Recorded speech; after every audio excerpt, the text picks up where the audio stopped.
Awareness That Heals, episode 124.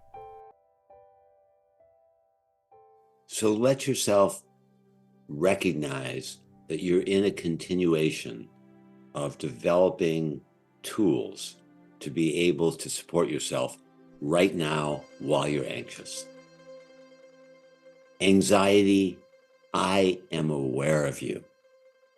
And I am this awareness that frees me from your hold on me.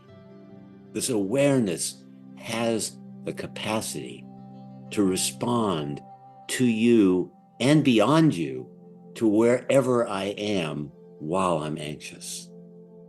And I am sending you caring, at least in thoughts, if you can't feel me because the anxiety is too strong. The thoughts are golden, and appreciate that the hardest work is gathering the caring thoughts that will be enough to guide you. You are the observer and also the responder. And see if you can take that in. You're observing your anxiety and you are the one that's capable of responding. Have greater and growing tolerance and acceptance and welcoming as well. And don't get ahead of yourself. Wherever you are, if you're barely tolerating, you're accepting, you're welcoming, wherever you are, recognize you can continue to develop this capacity. And now ask yourself, what sentence or two would be most helpful to accept your anxiety and learn more about what you can do to grow to be more relaxed and confident? It could be something like, I'm here to support you, to recognize that you aren't close to all of me, and I can still respond with love and intelligence to whatever is needed wherever I am, whether I'm by myself or whether I'm with friends. And notice what tone as you ask questions or make supportive suggestions is happening. And ask yourself, what are your greatest needs? Remembering to keep observing your anxiety and care while you're doing that. And it may be very helpful to look at the list in Awareness That Heals and recognize that you have so many needs that can help you. It could be welcoming, a need for welcoming. It could be tenderness. And as I'm saying these qualities or these needs, see if you can access which one or which ones are most important for you, because that's what matters. Could be compassion. It could be strength. It could be empathy. It could be kindness.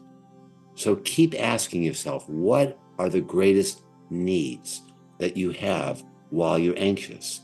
It could be, I'm going to communicate with my loved one about the anxiety itself and see the benefits of being able to do that, maybe for the first time, or for sure, maybe the deepest time.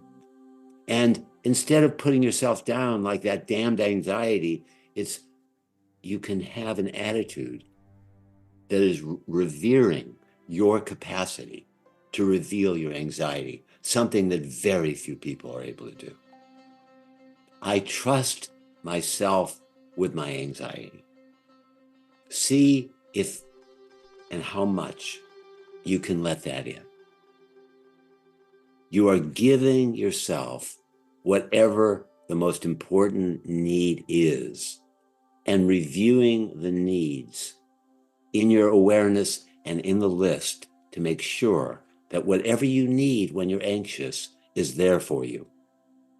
And keep dwelling on the abundance of the needs that you're learning about yourself that are most important.